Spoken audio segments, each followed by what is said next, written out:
atomic orbitals.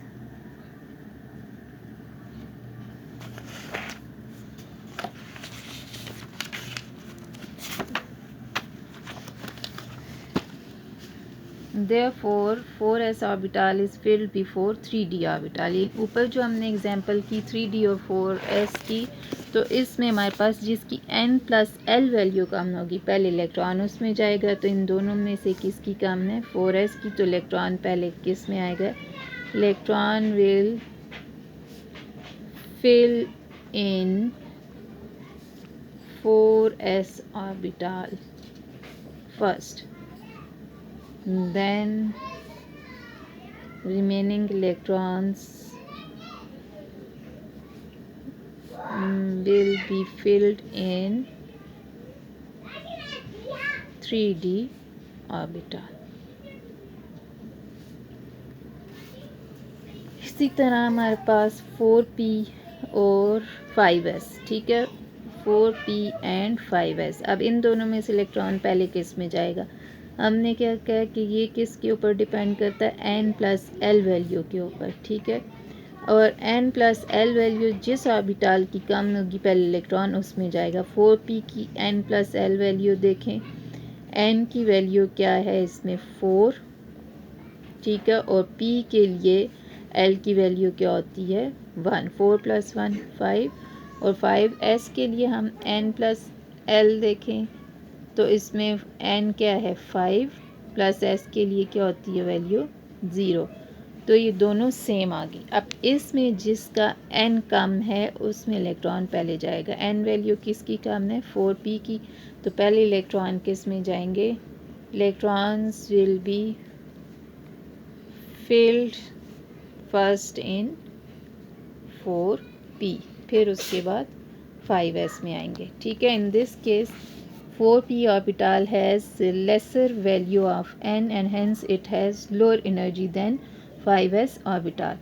4p में n की value कम है, लिहाजा इलेक्ट्रॉन पहले इसमें जाएंगे बजाय इसके कि वो 5s में जाएं। It is therefore clear that 4s orbital would be filled before 3d orbitals belonging to a lower shell, that is third.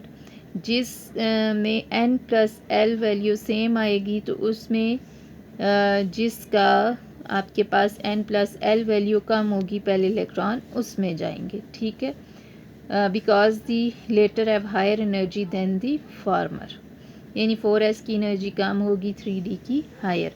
Therefore the order of filling various subshells according to n+l rule जो है क्या होगा? 1s2, 2s2, 2p6, 3s2, 3p6, 4s2, 3d10, 4p6।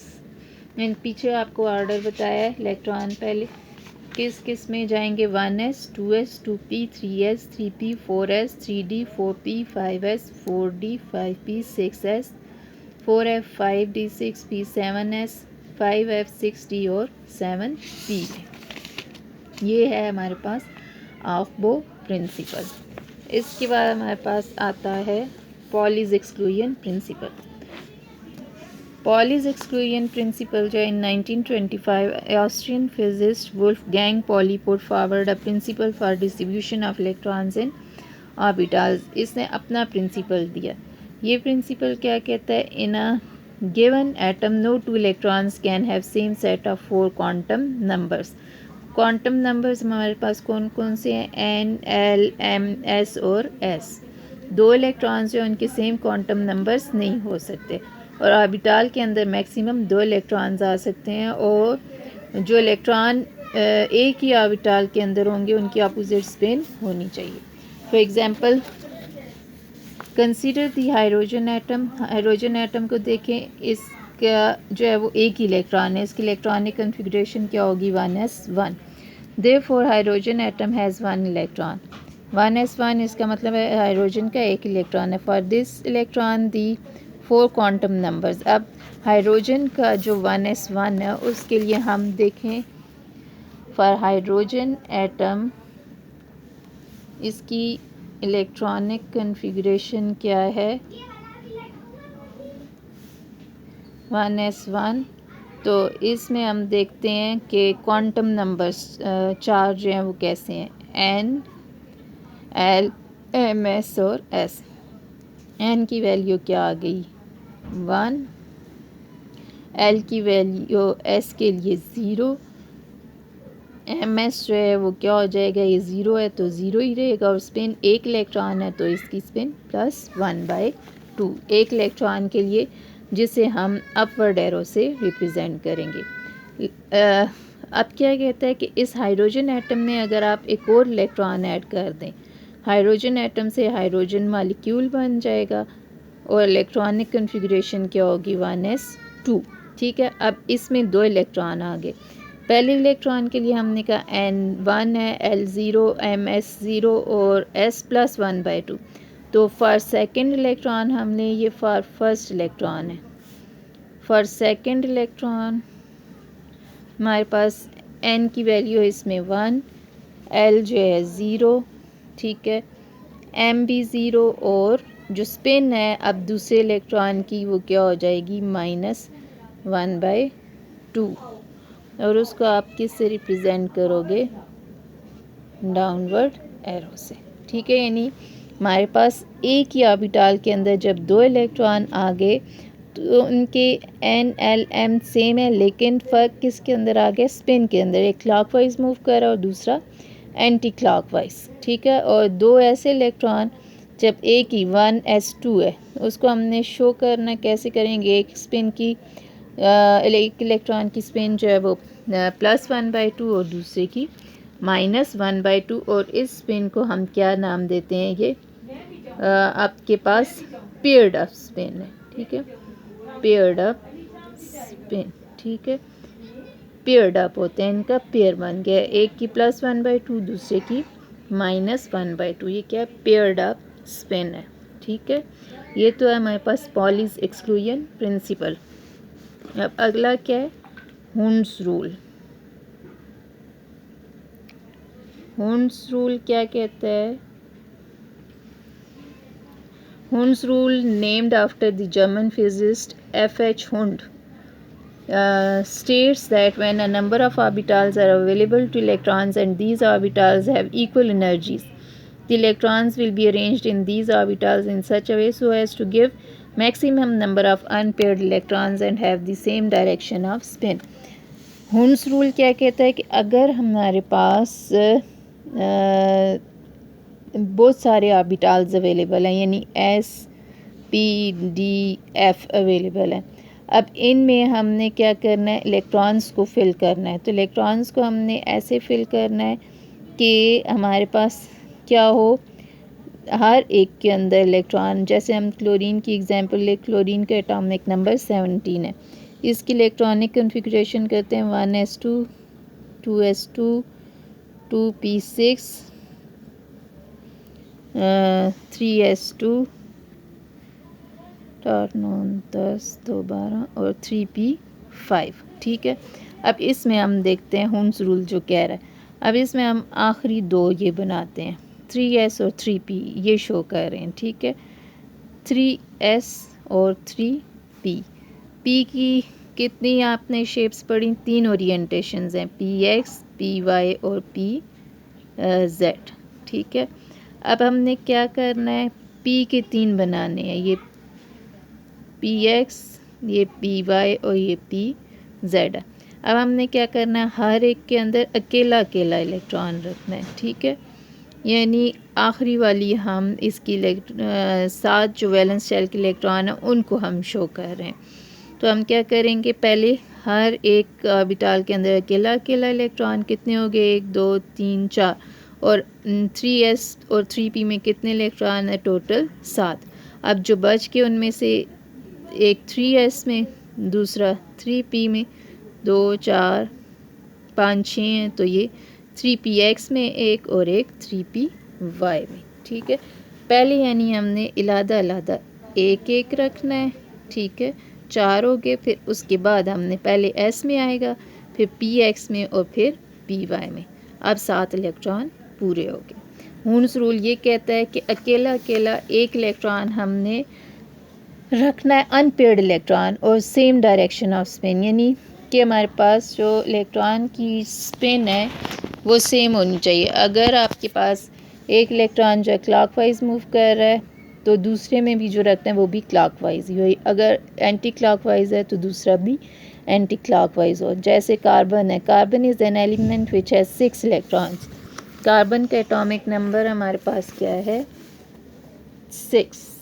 ठीक है, तो क्या कहता है, इसके 6 इलेक्ट्रॉन्स हैं। इलेक्ट्रॉनिक कन्फिग्रेशन कार्बन की Z इक्वल टू 6, Z किसको रिप्रेजेंट करता है, एटॉमिक नंबर को।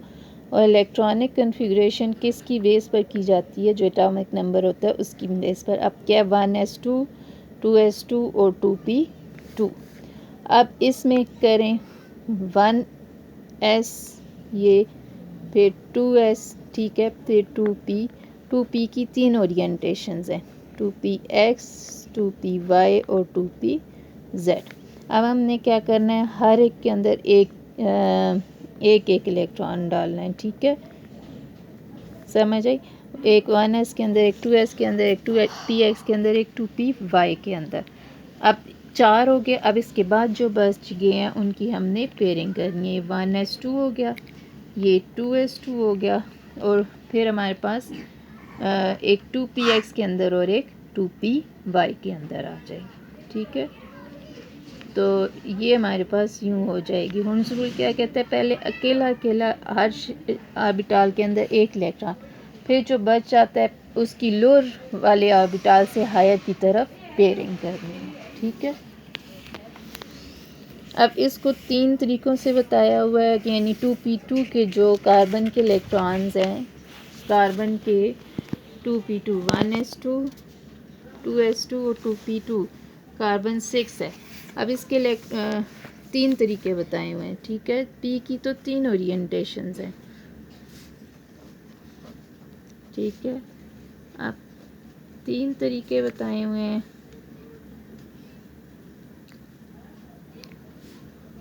अब इनमें से पॉसिबिलिटी बताई हुई है इलेक्ट्रॉन को कैसे कैसे रखा जाएगा। एक पॉसिबिलिटी ये दोनों 2px के अंदर रखे जाएं, एक पॉसिबिलिटी ये एक px के अंदर जो है वो क्लॉकवाइज हो और दूसरा py के अंदर एंटी क्लॉकवाइज हो। तीसरी पॉसिबिलिटी ये है कि दोनों की, एक px के अंदर और एक py के अंदर, और दोनों की स्पिन सेम हो। अब ये 3 अरेंजमेंट्स जो हैं ये कि according to Pauli exclusion principle. अब इन 3 में से हमने देखना है कौन सी सही है। ठीक है, which one will give the greatest stability, इनमें से ज़्यादा कौन सी स्टेबल होगी। तो इस चीज़ को एक्सप्लेन करेगा, stability will be explained bye, stability को एक्सप्लेन करेगा हुन्स रूल। ठीक है, हुन्स रूल क्या कहता है कि आपके पास हर ऑर्बिटल के अंदर एक एक अकेला इलेक्ट्रॉन होना चाहिए और उनकी सेम डायरेक्शन ऑफ स्पिन। तो इन तीनों में से हमारे पास सही कौन सा है, सी वाला।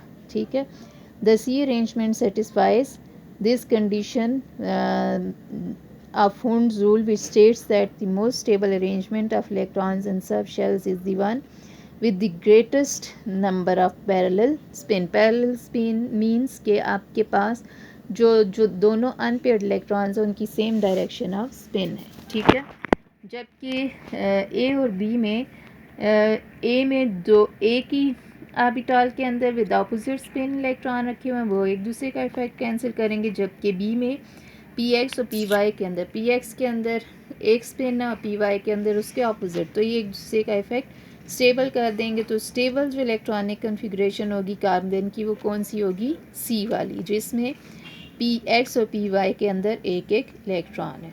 ठीक है, the electronic configuration of nitrogen, nitrogen का एटॉमिक नंबर है 7। अब इसकी इलेक्ट्रॉनिक कन्फिग्रेशन के 1s2, 2s2, 2p3। अब इसको करें तो हमारे पास क्या होगा, ये 1s, ये 2s, फिर 2p की 3 आ गई, 2px, 2py और 2pz। पहले 1s के अंदर इलेक्ट्रॉन, फिर 2s के अंदर, फिर 2p3 है, 3 में से एक px के अंदर, दूसरा py के अंदर और तीसरा pz के अंदर। अब जो 1s2 का इलेक्ट्रॉन दूसरा ये आ गया और 2s2 का ये आ गया। ठीक है, यानी कि जो p है उसके अंदर 3 अनपेयर्ड इलेक्ट्रॉन्स आ जाएंगे।